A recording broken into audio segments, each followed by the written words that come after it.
The evacuation sirens had long since fallen silent when Freya found them. She stumbled through the wreckage of the Terran research station on Kepler 442b. Her environmental suit torn at the shoulder, blood mixing with the copper-colored dust that covered everything.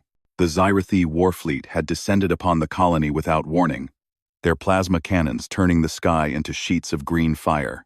They'd wanted the humans gone, erased from this sector of space, as if humanity had never dared to reach beyond Earth's atmosphere. Most of the researchers were dead. The rest had fled on whatever transport vessels still had engines. Freya had missed the last shuttle by 30 seconds, watching it rise into the bombardment while she pounded uselessly against the sealed hangar doors. Now she was alone. Or so she thought.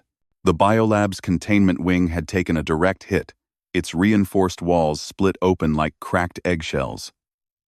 Freya entered cautiously, her rifle raised, though she had maybe 20 rounds left.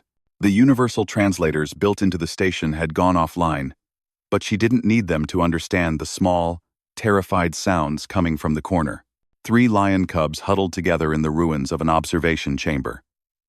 They were part of Dr. Okoro's genetics project an attempt to preserve Earth's endangered species through cloning and off-world breeding.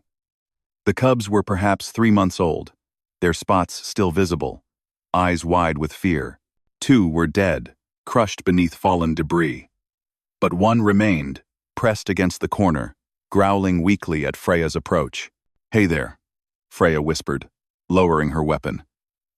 The cub, she'd call him Leo, after the constellation bared tiny fangs. His left hind leg was twisted at an unnatural angle, and blood matted the golden fur along his side. He was dying, just like this planet, just like everything the Xyrathi touched. Freya made a decision that defied every survival instinct she had left. She approached slowly, removing her gloves. Leo swiped at her with claws that could barely scratch, but she persisted, making soft clicking sounds her grandmother had once used to calm horses on their farm in Norway. After 10 minutes, she had him in her arms, wrapped in the thermal lining she'd torn from her suit. "We're going to survive this," she told him, though she had no idea how.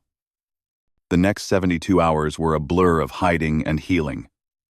Freya found a maintenance tunnel system beneath the station, deep enough to shield them from the Xyrathi scans.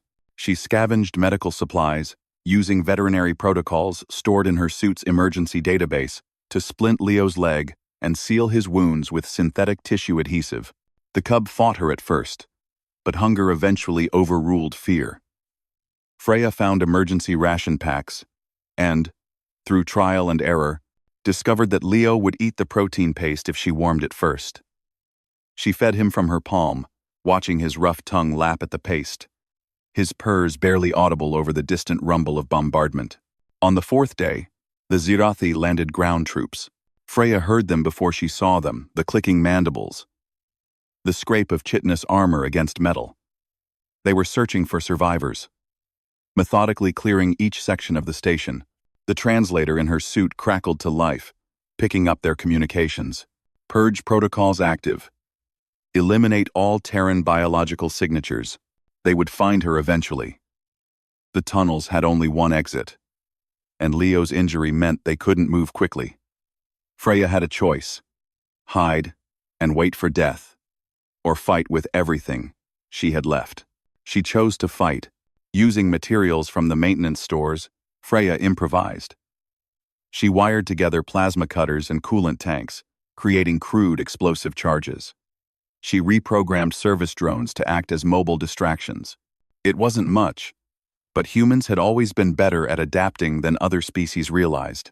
When the first Xyrathi warrior descended into the tunnel, Freya was ready. She detonated a charge that brought half the ceiling down on it, buying them time.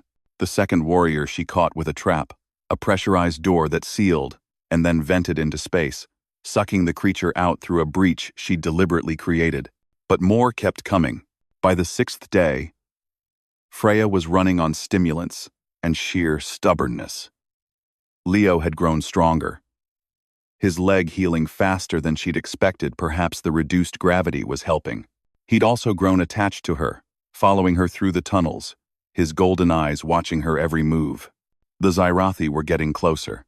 Freya could hear them cutting through the barriers she'd erected. She had maybe 3 hours left. That's when Leo saved her life. A warrior had breached through a ventilation shaft Freya hadn't secured. She was reloading her rifle. Her back turned, when Leo released a roar that seemed impossibly loud for such a small creature. Freya spun to see the cub launching himself at the Xyrathi's leg, tiny fangs sinking into the gap between armor plates. The warrior shrieked a sound of surprise more than pain and stumbled. That moment of distraction was all Freya needed. She put 3 rounds through the creature's thorax, and it collapsed in a spray of blue-green blood. Freya scooped up Leo, who was still growling, his fur standing on end. "Good boy," she gasped. "Good boy." They couldn't stay here. Freya made a desperate decision. The station's communications array was destroyed.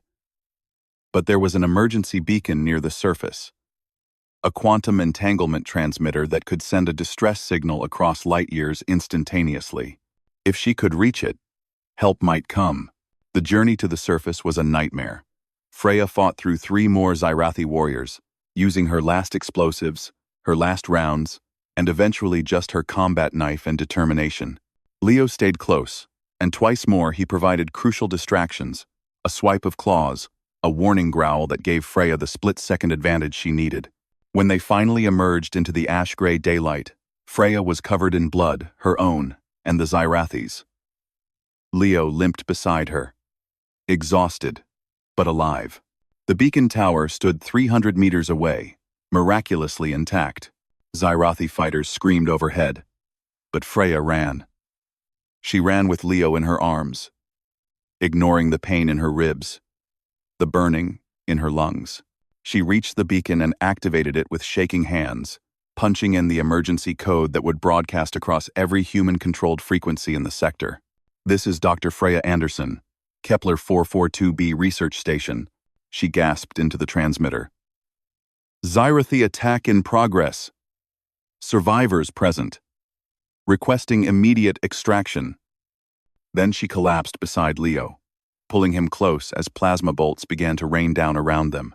The rescue fleet arrived 18 hours later, a full battle group that tore through the Xyrathi forces with the fury of a species that had learned long ago never to abandon its own. When the Marines finally reached Freya and Leo, they found them together. A bloodied European woman and a lion cub, both still breathing, both still fighting. The commanding officer, a grizzled veteran named Chen, knelt beside them. Freya's grip on Leo tightened. "He comes with me." Chen looked at the cub, then at Freya's eyes, blue as Earth's oceans, hard as starship hull plating. He nodded. "Yes, ma'am. He comes with you." As they were carried to the transport, Leo pressed against Freya's chest, purring loudly enough for the Marines to hear. One of them, a young private, shook his head in amazement. "HFY, sir," he muttered. Chen smiled grimly. "Humanity. Fuck yeah, indeed, son. We don't leave anyone behind. Not even the lions." In the transport's cargo hold, safe at last, Freya stroked Leo's ears and whispered, "We made it. Just like I promised." The war had wanted them dead, but a human and a lion had defended back together. And in doing so, they'd reminded the galaxy of a simple truth. You could kill humans, but you'd never break their spirit. And anything they decided to protect became just as unbreakable. That was the human way. That was HFY.